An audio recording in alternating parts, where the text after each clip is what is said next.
Today I need you to embrace what comes hard. Today I need you to accept the challenge. Today I need you to fall in love with the process. There will be plenty of opportunities to get discouraged, to lose your passion and think that it's not meant to be. But if you're going to reach your destiny, you have to have a made-up mind. If you give up after the first time or the 5th time or the 30th time, what that really means is you didn't want it bad enough. There should be something you're believing for that you are relentless. You are not moved by how impossible it looks. You're not discouraged by how long it's taking. You don't give up because people told you no. Your attitude is, if I have to believe my whole life, I am not going to stop believing. I am not going to take no for an answer. I'm not going to settle for mediocrity. I'm going to keep pursuing what's in my heart. And ask ourselves, what do I really want? What do I really want? And write it down. Writing causes thinking. Thinking creates an image. And you get these images going, you're building a vision in your mind. It's the visionaries that's changed the world. Think of that. But what keeps that competitive edge, what keeps you on top, is the ability to think and prepare mentally over and over and over again. The body has limitations, the mind does not. We focus so much on what goes on from the neck down that we forget it all starts from here. Everything starts from here. If you're not mentally ready, you're never really physically prepared. And that's where the preparation starts. What would your life be like as you look toward the future if you decided, I'm not going to allow my fears to stop me? And I'm saying to you, whatever you got to do it, because if you don't, life is going to whoop you until you surrender. So when you're young and you make mistakes, don't let them eat you up. Because everybody that done made it. You got to fail in order to win.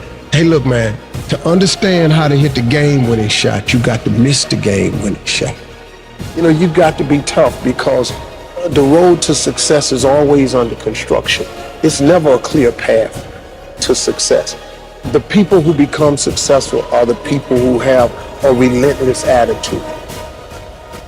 And you just got to hang in there through the bad breaks, because the bad breaks is coming, but they usually come right before the big break is about to happen.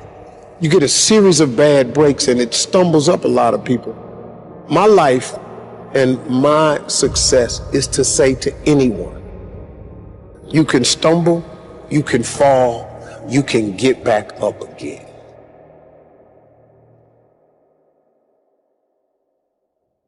No matter what you face, no matter how bad it is going to be, when there is a challenge, and by a challenge I mean anything in life, any challenge, anything that you're facing, the only way to overcome the challenges that you face is to start walking. Take that step every day, no matter what you are facing. Get up and start walking. I have the ability to see the end before the beginning even begins. And what that means is I know that to get to the very end, I can see it right now. So before I went to Buds and I was losing all this weight and shit, I saw myself walking across the stage at 191 pounds, 'cause that's what I had to get to get into the door. I saw myself 6 months, a year later, whatever it's gonna take me to do it, I saw myself walking across that stage, getting that certificate of graduation from Buds. And I was able to be there at 300 pounds.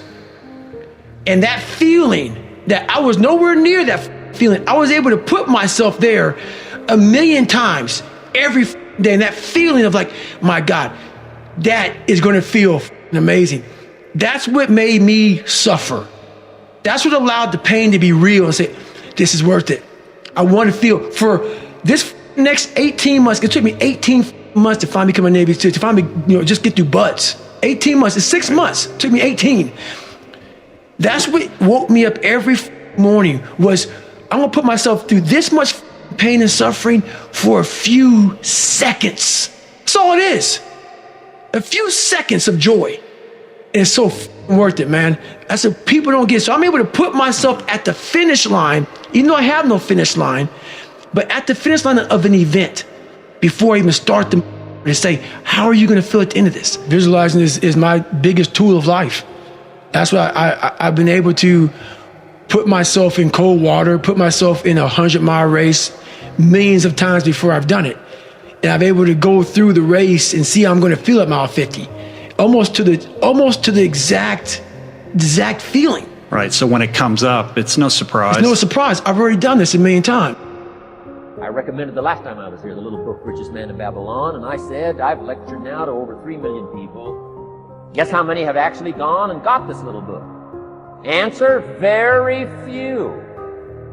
My best guess is 10%. Such an easy thing to do. This little book, number one, is easy to find. Number two, it's easy to buy. The most you can pay for it, $6, $7, $8. You can borrow that from your kids. But if it's easy to find and easy to buy, and if it's easy to read, why wouldn't everybody go get it? We don't know. I don't know. Nobody knows. Here's how profound it is. Some do and some don't. Now here's the numbers. About 10% do.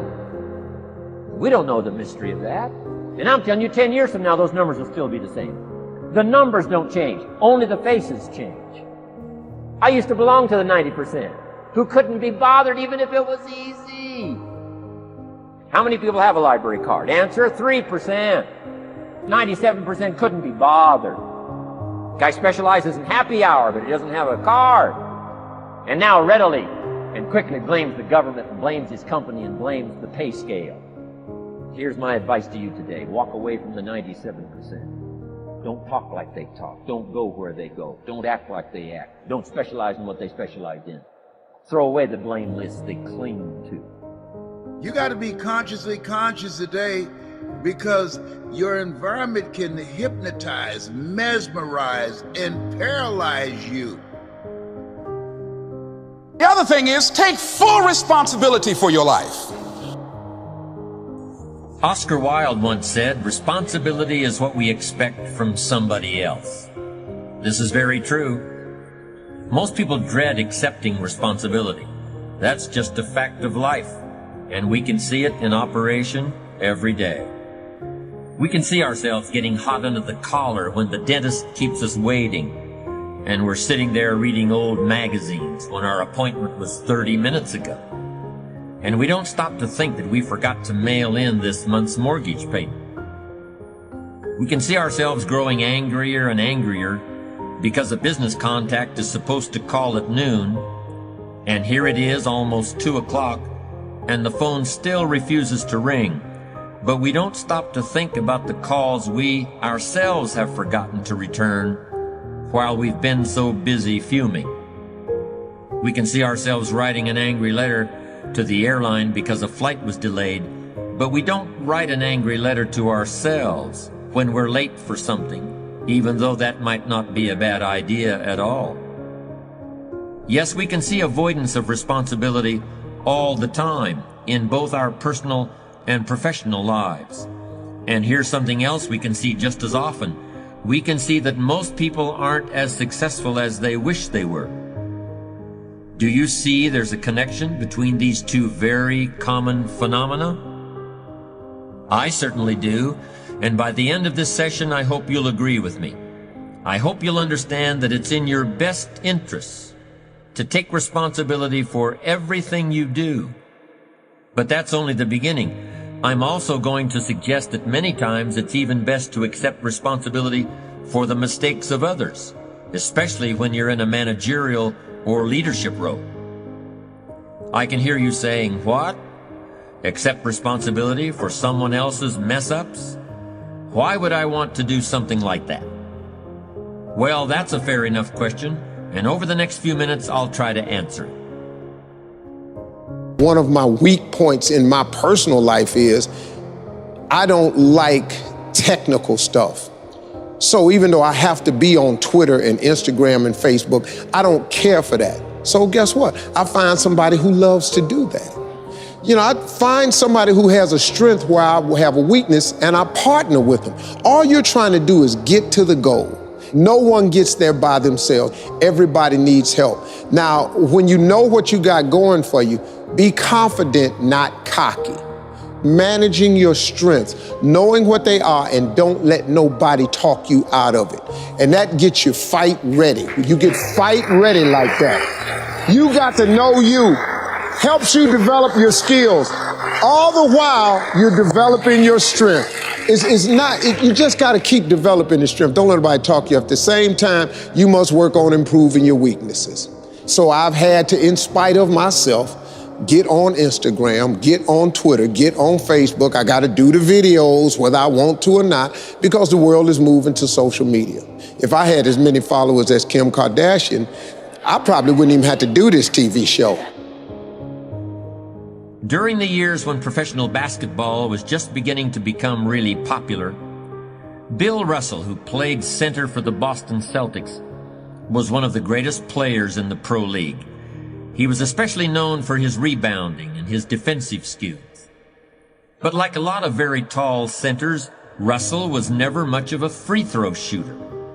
His free throw percentage was quite a bit below average, in fact. But this low percentage didn't really give a clear picture of Russell's ability as an athlete. And in one game, he gave a very convincing demonstration of this. It was the final game of a championship series between Boston and the Los Angeles Lakers.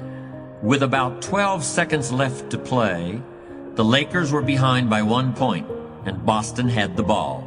It was obvious that the Lakers would have to foul one of Boston's players in order to get the ball back. And they chose to foul Bill Russell.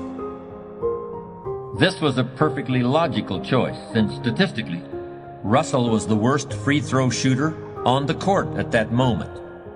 If he missed the shot, the Lakers would probably get the ball back, and they'd still have enough time to try to win the game. But if Russell made his first free throw, the Lakers' chances would be seriously diminished. And if he made both shots, the game would essentially be over. Bill Russell had a very peculiar style of shooting free throws. Today, no self-respecting basketball player anywhere in America would attempt it. Aside from the question of whether it's an effective way to shoot a basket, it just looked too ridiculous. Whenever he had to shoot a free throw, the 6'11" Russell would start off holding the ball in both hands about waist high. Then he'd squat down, and as he straightened up, he'd let go of the ball. It looked like he was trying to throw a bucket of dirt over a wall.